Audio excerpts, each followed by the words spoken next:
the H3 podcast has decided to return to posting on TikTok. I'm well aware that I am not a perfect activist. I've made a lot of mistakes, I've spoken from emotion, and I've at times lashed out. I've rashly said things that were incorrect, but I've always strived to learn and to correct myself. But have I consistently spoken against the violent subjugation of the Palestinian people? Yes. There frankly are a lot of Palestinians, right, in the area. And once the Palestinians outnumber the Jews, basically anything is fair game for the Jews. Anything. Like Olivia probably doesn't even know what "from the river to the sea" reference means. No. And I see that a lot. But people who don't know what it means all of the Jewish people will probably die. Yeah, what do they think is going to happen? In Israel.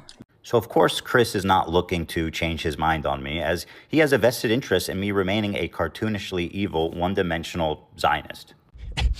It's being shared in a way that, like, they want you to hate Israel and Zionism, and in a lot of cases, Jewish people, as the lines get blurry, and less so like, how do we help Palestine? How do we help Palestinians? What are we going to do to help this situation? It's more just this.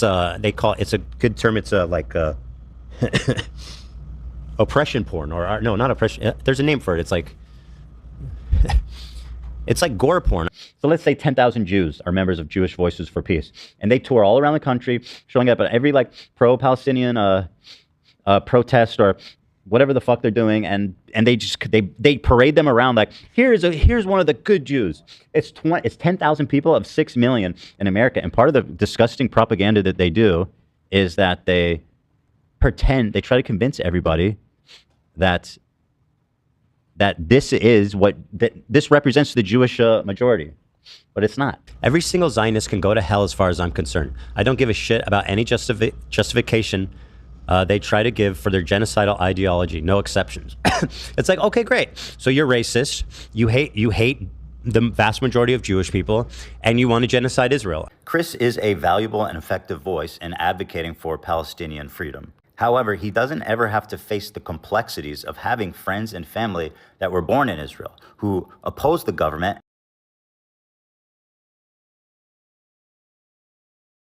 and who have done nothing wrong.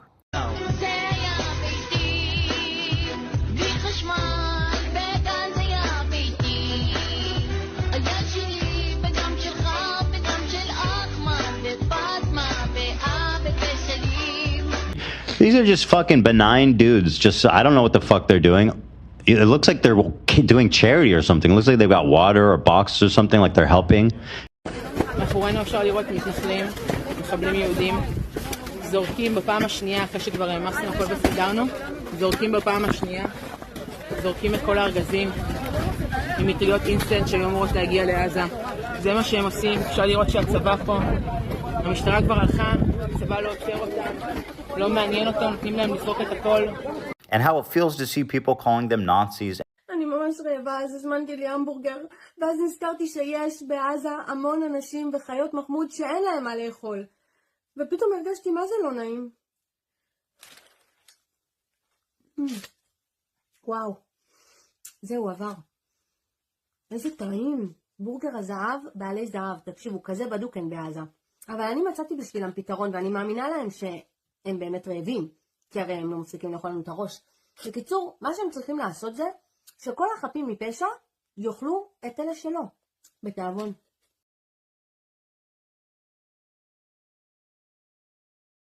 And wishing death on them.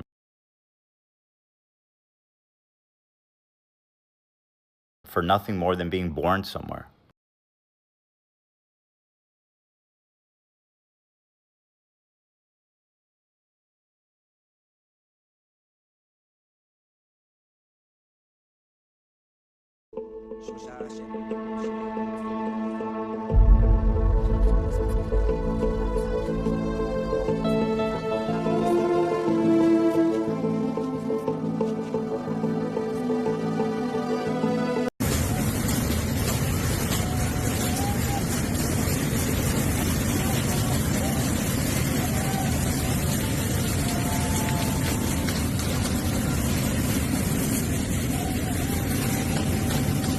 As someone that is a dual citizen who spent a lot of time in Israel and has Israeli family, of course, I'm going to be more sensitive to this issue. despite me caring very much about Palestinian people.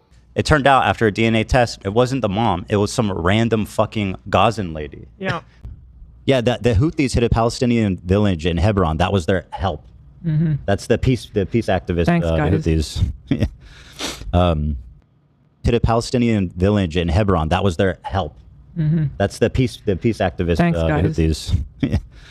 Houthis. I share a deep sympathy for the Palestinian people. But I mean, the Palestinian cause is for sure plenty talked about.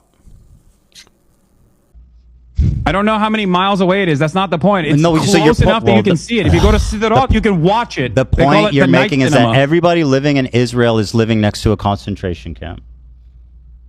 Yes. So, A death camp. and their suffering, their displacement, and their struggle for dignity are real and deserve urgent recognition. One state is not going to happen, and I don't think it's a realistic idea either. Sorry, I think it's kind of silly to even pretend like that's not just a genocide of the Jews there. But to support that I'm some mouthpiece for Israeli propaganda is completely false, and it's totally unsupported. They literally put fucking command centers under hospitals. That's not even debated. Police said that there were no victims that came out. Yeah, let me guess. You read it on Haaretz. What, you don't wait. When did they do Hamas that? killed 1,000 civilians on When one did they do fucking that? day. 1,000 civilians. Yeah. The poor civilian Israeli soldiers that died in their military bases. No, I'm not pro-Israel, and I never have been. What I want to do is show you guys how I see Israel, because you don't see that. When you listen to Hassan and you hear all these fucking mega lefties talking about it like it's some super racist, crazy, like Jim Crow style of society. Like, I can't wait to show you guys how beautiful, how multicultural, how like free it feels for people, or just it's a beautiful place. It is. I've always been pro-civilians, and you won't find any evidence to the contrary. Biden was a class act. I'll tell you, when Trump was coming up, he welcomed him. He said, "Welcome home." You know, the guy's got class. Yeah. He's a presidential dude. He's spent his entire life in service to this country. Like, you know, people's efforts to smear him because he wasn't like anti-genocide enough is just, there's only so, he did a lot. He cared. He had his foot on the levers. You guys don't understand that.